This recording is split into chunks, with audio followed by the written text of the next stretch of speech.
Welcome back to my channel. So, remember how I've been tracking Indonesia's security situation? September 2025 was absolutely wild-like. This was a critical inflection point for the whole country. I'm talking about the most significant civil unrest since Reformasi.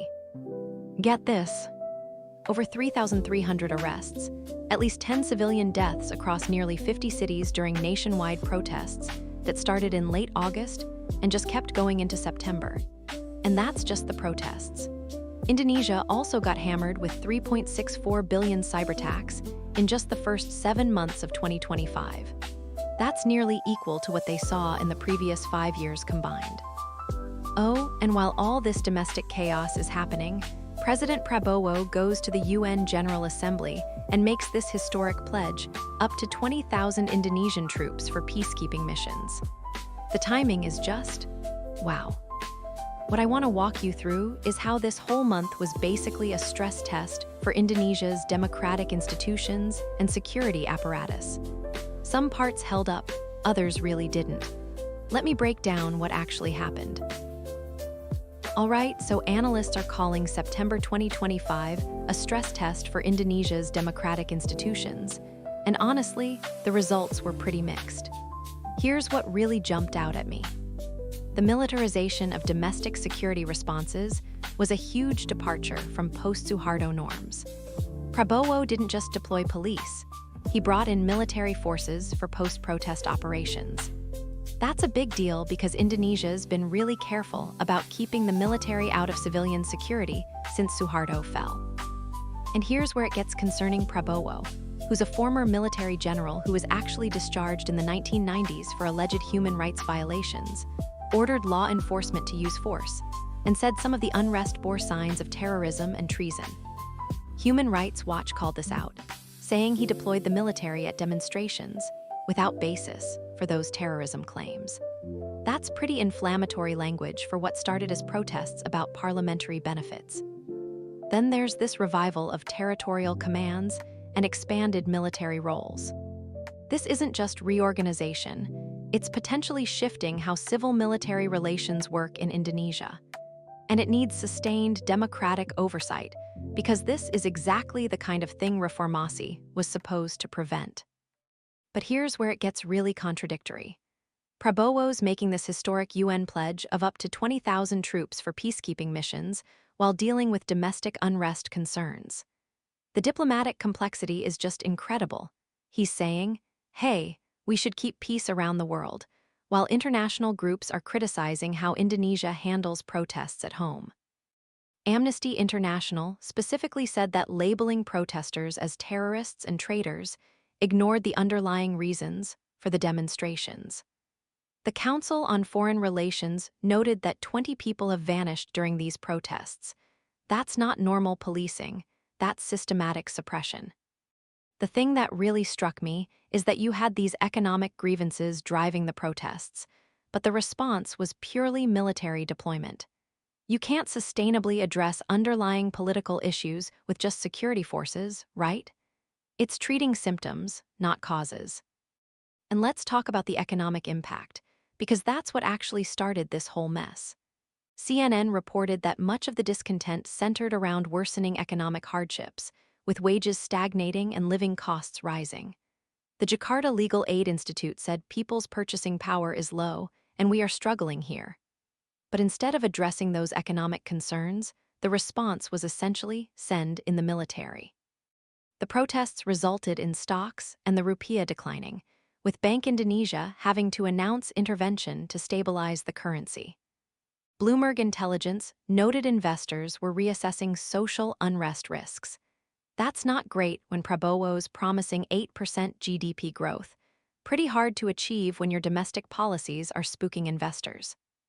So the intersection of all these factors, the protests, the cyber crisis, the military restructuring, the international commitments, it all happened at once, and it revealed some fundamental tensions in how Indonesia approaches security versus democracy. Okay, so there is some genuinely good news here. Indonesia just achieved 2 consecutive years without terrorist incidents. They're now ranked 30th out of 163 countries in the 2025 Global Terrorism Index, which is actually a pretty solid improvement.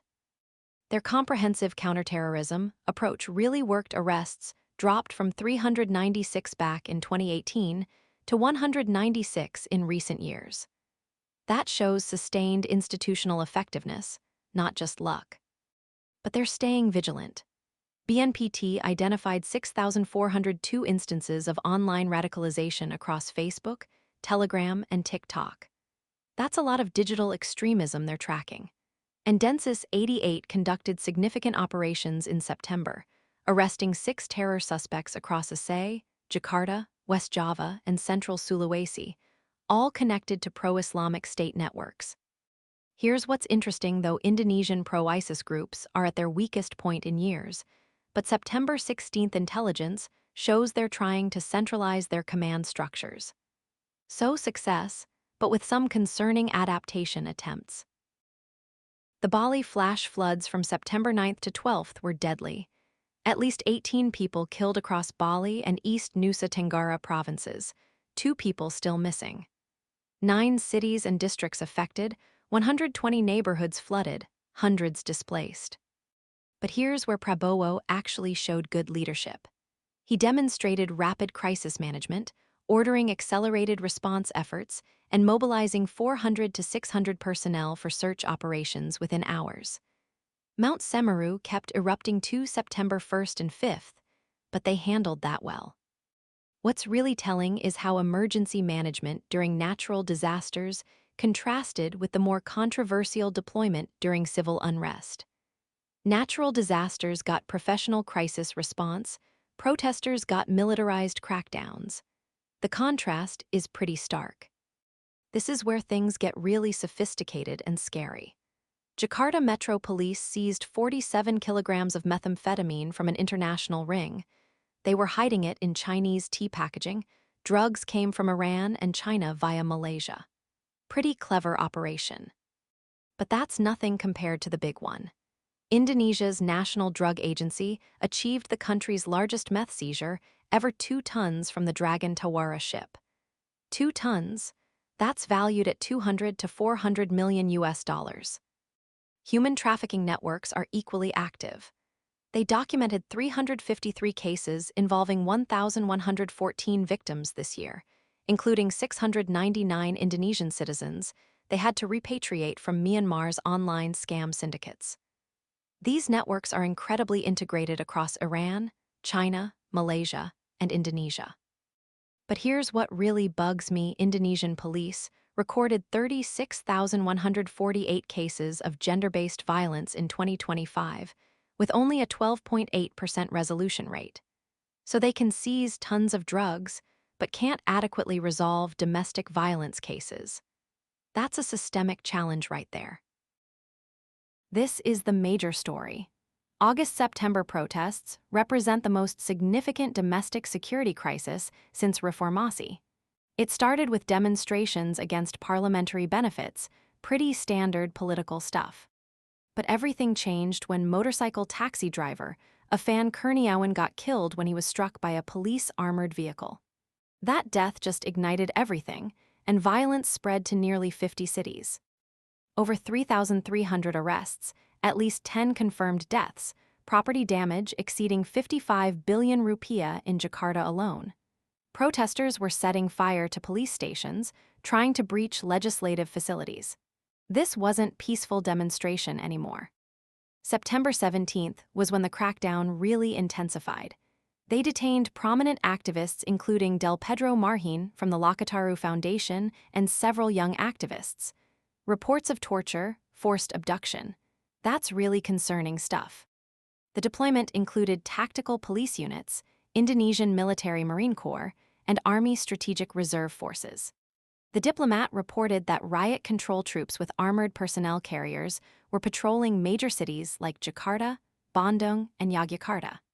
That raises serious concerns about military involvement in civilian security, exactly what post-Suharto reforms were supposed to prevent. But here's what's really troubling. Some student and civil society groups actually suspended their protests to avoid increased violent crackdowns, according to Human Rights Watch. When civil society groups are backing down because they're afraid of state violence, that tells you something about how far things have deteriorated. The cyber situation is honestly unprecedented. 3.64 billion attacks, nearly equaling the previous 5 years combined. That forced systematic infrastructure protection measures across the board. Major incidents included allegations of a Ministry of Education data breach on September 23, with hackers claiming they exfiltrated over 20 million records. But honestly, the response feels fragmented. There have been embarrassing incidents throughout the year, like when the government's COVID-19 tracking website Peduli Lindungi got hacked and redirected users to an online gambling site. That's not exactly confidence-inspiring. The government mandated cyber incident response teams across all 514 regional administrations by September 30th to address systemic vulnerabilities. The National Cyber and Encryption Agency launched this Julia Syria awareness campaign emphasizing zero tolerance for breaches. They've got draft cybersecurity and resilience legislation moving forward, but there are serious institutional coordination challenges between different agencies. Previous attempts at cyber legislation failed due to political sensitivities and privacy concerns. Multiple organizations, unclear authority lines, that's not ideal when you're under cyber siege. Some experts are questioning whether this is actually about strengthening governance or just expanding institutional rivalries between competing agencies. President Prabowo's debut at the UN General Assembly was a pivotal moment. This historic offer of up to 20,000 Indonesian troops for UN peacekeeping missions represents a potential 7-fold increase from the current 2,800 peacekeepers. If this actually happens, Indonesia becomes potentially the largest contributor to UN peacekeeping forces globally. It reflects elevated international security ambitions, but the timing amid domestic unrest criticism creates serious diplomatic complexity. How do you position yourself as a global peacekeeper while international human rights groups are questioning how you handle protests at home? But here's the thing, Indonesia currently provides 2,715 uniformed personnel to UN peacekeeping, making it the 6th largest contributor globally. Some analysts are asking whether this 20,000 troop commitment is realistic or just a diplomacy stunt. A critical analysis from modern diplomacy questions whether Indonesia's peacekeeping program operates more for diplomatic prestige than genuine conflict resolution. The logistical challenge of scaling from 2,700 to 20,000 troops is massive. That's training, equipment, funding, and sustainable deployment capacity. Meanwhile, you've got persistent South China Sea tensions over China's 9-line claims in the North Natuna Sea exclusive economic zone. That continues despite diplomatic dialogue. And the multinational Super Garuda Shield 2025 exercise brought over 6,000 troops from 13 countries together, showing Indonesia's trying to maintain strategic partnerships while staying non-aligned. But there's a credibility gap emerging. How do you project yourself as a responsible regional power while getting criticism for authoritarian tactics at home? The EU ambassador to Indonesia recently pointed out that cyber threats include the spread of disinformation and manipulation of public opinion. That's diplomatic language, but it sounds like concern about information control. The UNHCR reported an 80% surge in irregular maritime arrivals during 2024-2025, over 7,800 people attempting these dangerous boat journeys. That creates migration security challenges that Indonesia and Malaysia are trying to address through joint training workshops on border management. There were some positive developments, though. The workshops on South China Sea conflict management in Bali from September 17th to 19th demonstrated Indonesia's commitment to diplomatic solutions. The 6th International Maritime Security Symposium brought together 300 personnel from 38 countries, establishing enhanced cooperation frameworks. But here's the thing, international human rights criticism of Indonesia's protest handling potentially affects credibility for that expanded peacekeeping role. You can't be a global peacekeeper if your own human rights record is under scrutiny. Prabowo implemented the most comprehensive military reorganization since post-Suharto reforms. We're talking about 6 new Army regional commands, 14 Navy commands, 3 Air Force commands, plus 20 territorial development brigades and 100 territorial development battalions. This is significant institutional transformation. The defense budgets proposed to increase to 187.1 trillion rupiah for 2026, supporting procurement, salaries, and operational activities. They're getting their first batch of 3 Rafale fighter jets between February and March 2026. That's part of a total order of 42 aircraft for defense modernization. But Operation Merdeka Jaya 2025 deployed over 9,000 personnel across affected regions, marking a departure from civilian-led security responses. When you're using military force for domestic security on this scale, you're changing fundamental assumptions about how democracy works.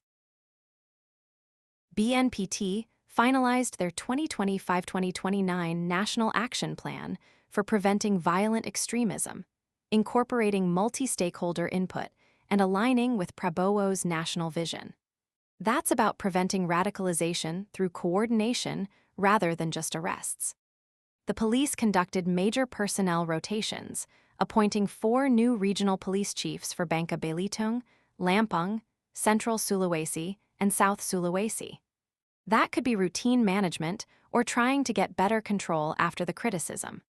Cybersecurity governance got strengthened through mandatory establishment of regional cyber incident response teams, protecting 7,347 public service applications. That's a substantial institutional response to a real crisis. But here's what worries me.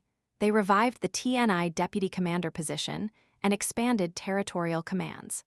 That signals increased military involvement extending beyond traditional defense roles. Combined with post-protest operations requiring sustained monitoring involving both police and military forces, you're seeing institutional coordination challenges that blur civil-military boundaries. This is really the core issue. September's civil unrest crisis revealed fundamental tensions in Indonesia's democratic governance structures and civilian control mechanisms. The unprecedented deployment of military forces alongside police in domestic security operations marked a significant departure from post-Suharto democratic norms. This isn't just about crisis response. Prabowo's extensive military restructuring signals increased military involvement in national affairs, extending way beyond traditional defense roles. September 17th escalation involving activist detentions and torture reports demonstrates how security responses can criminalize legitimate dissent. That's not democratic policing, that's something else entirely.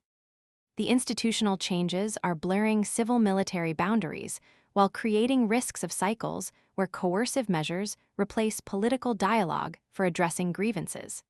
That's exactly what Reformasi was supposed to prevent. When you combine the territorial command revival, the military deployment in civilian security, and the expansion of military roles, you're potentially seeing the erosion of post-Suharto democratic norms through TNI involvement that goes way beyond what should be happening in a democracy. Several troubling trends are emerging. The militarization of domestic security responses suggests potential erosion of post-Suharto democratic norms through military deployment and territorial command revival. That's a fundamental shift. The pattern of activist criminalization that escalated September 17th represents a troubling trajectory for civil society space. When prominent advocates get detained and people go missing, that's systematic suppression, not crisis response. Cybersecurity vulnerabilities continue expanding as digital transformation accelerates without corresponding protective measures, despite the mandatory response teams. It's like trying to patch a dam that keeps springing new leaks.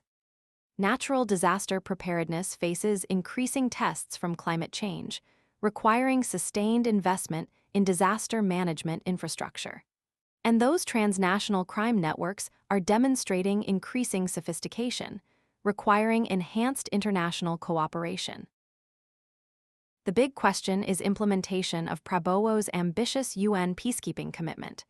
Training, deploying, and sustaining up to 20,000 troops requires detailed planning. That's 7 times current levels. Can Indonesia's military actually do this while managing domestic security concerns? I'm watching for continued monitoring of protest-related investigations and potential for renewed demonstrations if accountability measures prove insufficient. The detained activists, the missing people, the torture reports, these aren't going away quietly. The CSIS analysis noted this represents the sharpest challenge to President Prabowo's government since the start of his term. And here's the thing, with 20 people still missing according to their count, this isn't just going to fade away. Credendo's risk assessment warns about anti-government unrest and sharp repression in the coming year, which would be harming the economy and investor perception about a usually safe economic haven. International attention on Indonesia's democratic institutions may influence government responses given credibility requirements for that expanded peacekeeping role. Strategic implications include potential erosion of democratic space, increased dependency on military solutions, and challenges to regional leadership. The Counterterrorism Agency's National Action Plan implementation establishes new frameworks, with effectiveness indicators emerging through community engagement metrics. But the central tension remains: Indonesia's trying to navigate great power competition while maintaining strategic autonomy, but domestic militarization trends could undermine that positioning. So here's the bottom line. September 2025 marked a critical inflection point, testing Indonesia's democratic institutions through unprecedented civil unrest and militarized security responses. The stress test results were mixed at best.